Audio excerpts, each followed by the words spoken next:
De l'île Maurice, je vous souhaite une très bonne et heureuse année du lapin Sinian Kuaira. Alors aujourd'hui, on parle du Nouvel An chinois, comment elle est célébrée partout dans le monde et bien sûr ici à l'île Maurice. On va voir comment la communauté chinoise en particulier célèbre le Nouvel An chinois à l'île Maurice, mais aussi à l'île Maurice, il faut le savoir que ce jour est jour férié, donc il y a des célébrations au niveau national également. Alors tout cela, on va voir dans cette émission aujourd'hui. On va parler de tout cela avec nos invités qui sont sur le plateau. D'abord, Madame Kathleen Lai, qui est la vice-présidente de la Chinatown Foundation. Bonjour. Bonjour. Et Jean-Paul Lam, qui est le président de la Chambre de commerce de Shanghai. Bonjour. Bonjour. Alors, on va voir tout cela, bien sûr, avec nos invités, comment on célèbre, la culture même, comment la famille est au centre des célébrations, la nourriture, bien sûr, les pétarades, les danses de dragons qu'on a à l'île Maurice. On va parler de tout ça. Mais on a aussi récolté les vœux du Nouvel An de nos compatriotes pour vous.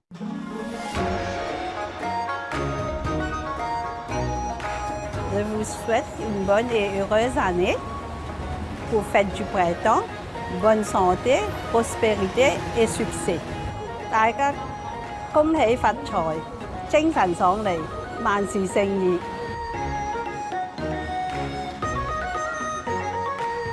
Je vous souhaite une très bonne année du lapin et plein de bonheur, prospérité, Conti Fatchoy.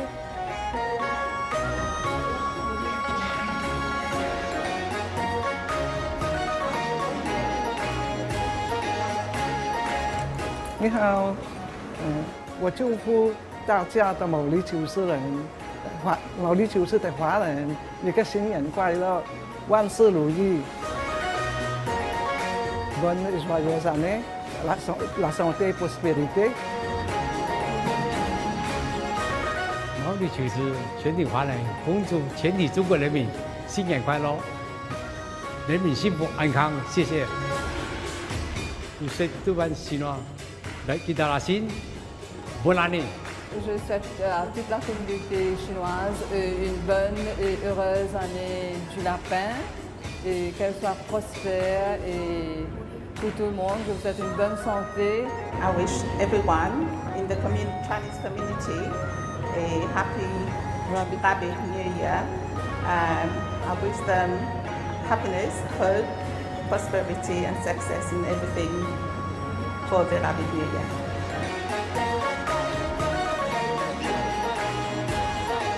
Chaque année, la Chinatown Foundation organise plusieurs activités à l'occasion du Nouvel An chinois. Nous organisons des activités un peu partout à l'île Maurice, que ce soit dans des shopping malls, dans des écoles. C'est surtout pour promouvoir la culture chinoise que nous avons à Maurice, la culture sino-mauricienne au plaisir. C'est pour faire revivre un petit peu donc, la culture, promouvoir et surtout faire connaître, et surtout aux jeunes. Je souhaite à tous les sino-mauriciens et les Chinois d'outre-mer une très bonne année du lapin. Sinian Kuaila. Alors donc, vous avez vu nos compatriotes qui vous souhaitent à tous le bonheur, la prospérité, la longévité, bonne santé également. C'est ce qu'on souhaite également pour cette année du lapin. Alors, Kathleen Lai, donc à l'île Maurice, dites-nous comment se fête le Nouvel An chinois, la fête du printemps comme on le connaît, et depuis très longtemps, j'imagine. D'abord, les préparations commencent même des jours, même des semaines à l'avance. Donc, on commence à nettoyer la maison de fond en comble, à faire des achats, acheter des vêtements neufs, à même commencer à préparer les gâteaux cravates. Certaines personnes vont faire des gâteaux à la maison. Et la veille de l'an chinois, donc toute la famille se réunit à la maison pour le grand dîner familial. Donc, pour le dîner, dizaines de plats. Ensuite, le lendemain, on se réveille avec les pétards.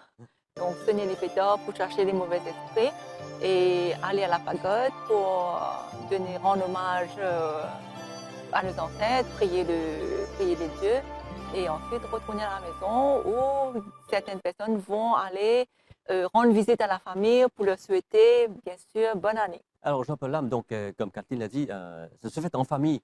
L'importance de la famille dans la communauté chinoise, on m'en parle souvent, surtout à l'île Maurice, on parle, on voit ça. Alors, pourquoi c'est comme ça? La famille, c'est la plus importante dans toute la culture chinoise. La famille, la valeur, les traditions, la valeur qu'on va devoir garder. il faut aussi savoir que le Nouvel An chinois, c'est l'occasion que tous les enfants dans différents endroits ou différents pays, on va tous se réunir pour le Nouvel An chinois. Mhm. Et surtout les amis, la famille de l'étranger vont rentrer à Maurice pour célébrer ça ensemble. Et la famille, c'est important, c'est la famille que Caroline a partagée. C'est comment on passe avec la famille de la communauté chinoise, mais ça va au-delà aussi. C'est-à-dire à l'école. À l'école, on va ramener des gâteaux d'acier, gâteaux zinzi, gâteaux cravache, on va partager avec des amis et avec des profs, au travail, avec des collègues. C'est avec la grande famille qu'on partage. Justement, Catherine, là, vous avez dit on partage des gâteaux. Il y a un particulier qu'on connaît, gâteau la cire.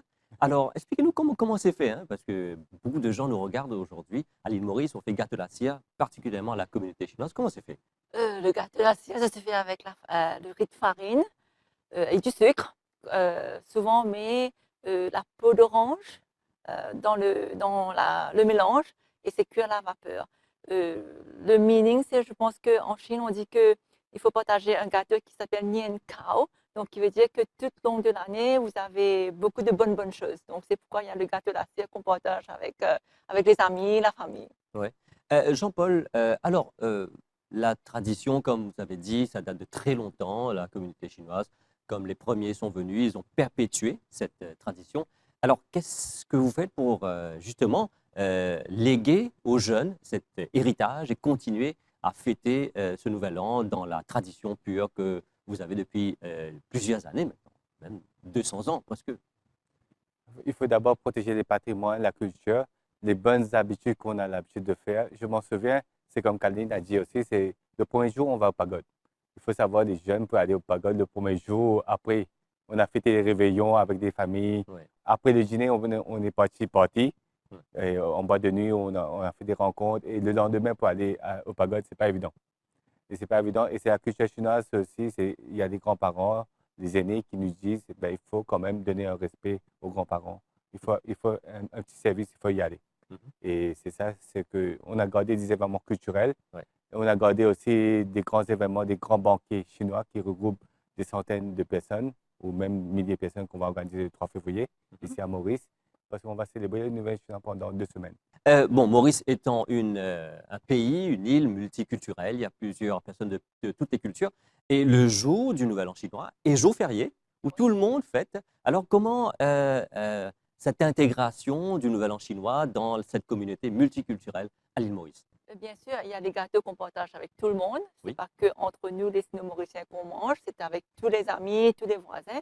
Mais je connais même des amis qui font le l'an chinois venir dans leur maison le jour de l'an chinois, mais ils ne sont pas chinois. Oui. Donc, c'est une partage, je pense, et que tous les Mauriciens apprécient et fêtent en même temps l'an chinois, la fête du printemps.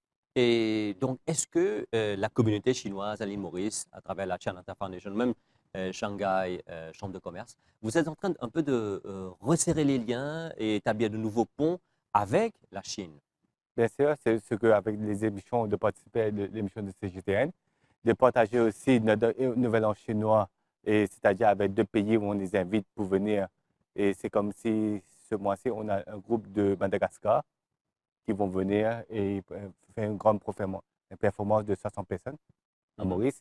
Il y aura des gens aussi de différents pays qui vont venir aussi de découvrir notre culture sino-mauricienne, on va dire, parce que c'est très atypique notre culture. Notre culture chinoise, c'est très spécifique à nous. Au fait, ce qui s'est passé, c'est que quand les Chinois sont venus, ils ont intégré la communauté exactement. Et puis, il y a eu cette fusion pour différentes cultures. Et puis, bon, on adapte. Parce que là, je vous vois avec votre tenue traditionnelle. Mais je sais que le jour du Nouvel An chinois, il y a plusieurs personnes d'autres communautés aussi qui vont s'habiller également. On va voir, je sais que dans certaines écoles, il y aura la danse du lion, le loulou chinois, qui va venir. Et puis, ça va la fête, Kathleen, ça va continuer encore après le 22, ça va continuer encore un peu à l'île Maurice. Si, ça continue un peu. Les loulous chinois, ils vont continuer jusqu'à les 2 semaines, jusqu'à la fête des lanternes. Et même nous, certaines personnes, on va prendre quelques jours de congé. Ce n'est pas que le jour de l'an qui est congé, on va prendre quelques jours de congé après pour être avec des amis, la famille, pour rester ensemble, passer des moments ensemble. Ouais. Et pour terminer, donc Jean-Paul, on est dans l'année du lapin. Alors, quelle est l'importance de cet animal dans l'astrologie chinoise? Et la paix, comme on le sait, il est très prudent, très douce, et ça va ramener la paix. Je pense que 2023, on aura bien besoin de ce moment de paix, la paix mondiale, on va dire. D'accord, ça va nous ramener beaucoup de vigilance, de prudence dedans. Non seulement ça, et espérons que la paix peut nous aider à sauter une étape encore plus loin. Après le Covid, on aura bien besoin un peu plus de sérénité dans notre vie, de paix, et encore sauter pour aller plus fort en 2024-2025. Mais je suis lapin, donc c'est une bonne année pour moi. C'est une bonne année pour vous. Alors merci Jean-Paul, merci Kathleen pour cet entretien et pour vos vœux du Nouvel An chinois. Je vous souhaite une très bonne et heureuse année du lapin, beaucoup de bonheur, de prospérité, de longévité et aussi bonne santé à tout le monde. Merci, au revoir et continuez la fête.